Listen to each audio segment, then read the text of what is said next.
Okay, I figured, now that the Avengers Endgame has been out, for the past few days, I finally get to share my enthusiasm about what I thought about what I guess many people would consider the conclusion to the Infinity War saga that started with, Iron Man and basically, the conclusion of, the phase three of the Marvel Cinematic Universe. So basically, without giving too much away, it takes place, after the shortly after the events of Infinity War, in which Thanos wiped out, you know, 50% of, the population, and of course, with only half of the Avengers, team remaining, it has kind of like different effects on the team. Like Tony has like guilt over what happened to Peter, and of course Thor kind of rules over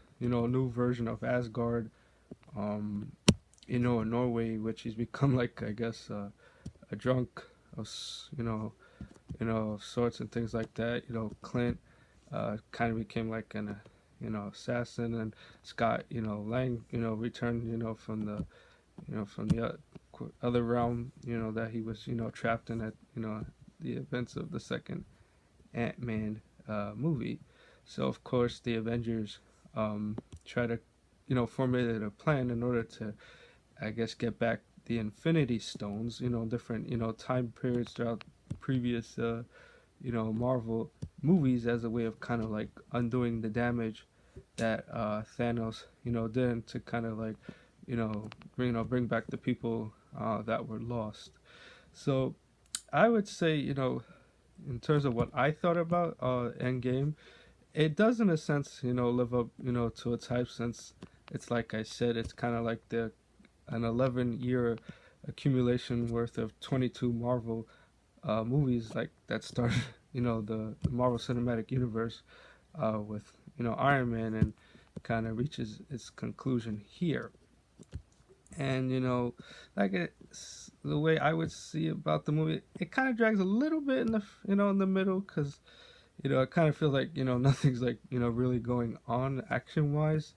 Even though I will say it was kind of cool how they had the Avengers travel to different time periods, and stuff like that, and bring back surprise characters, and of course the best part is about the movie is like the battle towards the end, but I don't want to give that away for those that haven't seen it. But all I'll say, it's a very an emotional payoff, I guess, if that's the way to describe it. So I guess it'd be interesting to see how the Marvel Cinematic Universe will continue in Phase Four with the upcoming Spider-Man Far From Home, which takes place sometime after the events of Endgame. So it'll be interesting to see uh, how the events from Endgame will translate into that movie. But that doesn't that movie doesn't come out till July, so we'll see what happens. So I'll definitely say, I'll conclude this by saying it's definitely worth checking out the Avengers Endgame, and like I said, it's also a box office champion. With net for as of right now, it's has the highest domestic opening of all time with 350 million, which beat the record from Infinity War last year, which had 200 I think 57 million. So I'd say that's pretty impressive. So I guess that's all there is to say about the Avengers Endgame. I just figured I wanted to share my thoughts on what I thought about this really, awesome film. So that's that. Okay, everyone. Thanks again, for watching.